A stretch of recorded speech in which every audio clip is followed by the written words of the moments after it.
Hello Anantapur, welcome back to my channel. All of you good evening అండి. And థంబ్నెయిల్లోనే మీకు చూసి అర్థం చేసుకొని ఉంటారు. సో ఈ వీడియో వచ్చేసి అనంతపురం రైన్ ఇన్ఫర్మేషన్. అండ్ ఈరోజు డేట్ వచ్చేసి 12వ తేదీ ఆగస్ట్ నెల 2025 సంవత్సరం. ఈరోజు వర్షం ఇన్ఫర్మేషన్ ఈ వీడియో ద్వారా షేర్ చేస్తున్నాను.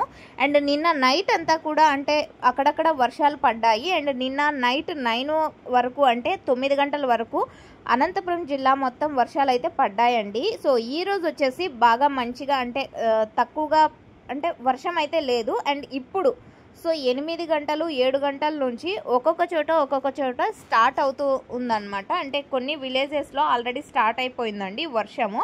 అండ్ ఈరోజు లేదు అనుకున్నాము, బట్ ఈరోజు ఆల్రెడీ ఇప్పుడిప్పుడే స్టార్ట్ అవుతుంది. అండ్ కర్తనపర్తిలో వర్షము, అండ్ వెంకటంపల్లిలో వర్షం now rain sister, and Bengaluru heavy rain, and సూగేపల్లిలో వర్షం పడుతోంది. And Bestarapalli village rain start అయింది. సో సత్యసాయి జిల్లాలో కూడా వర్షం స్టార్ట్ అయింది అని మనకు వచ్చినటువంటి మెసేజెస్ అండి. సో ఓకే ఫ్రెండ్స్, ఇక ఈరోజు అనంతపురంలో వర్షం లేదు అనుకున్నాము. డే టైం అయితే వర్షం లేదండి, బట్ 7 గంటల నుంచి అక్కడక్కడ స్టార్ట్ అవుతూ ఇప్పుడు కొంచెం వర్షం అనేది పెరుగుతోంది అని చెప్పారనమాట. సో గత వారం రోజుల నుంచి వర్షం అనేది కంటిన్యూగా పడుతూనే ఉంది. అండ్ చాలా చోట్ల వచ్చేసి టమోటాలు డ్యామేజ్ అవుతున్నాయని వచ్చినటువంటి ఇన్ఫర్మేషన్. So thank you.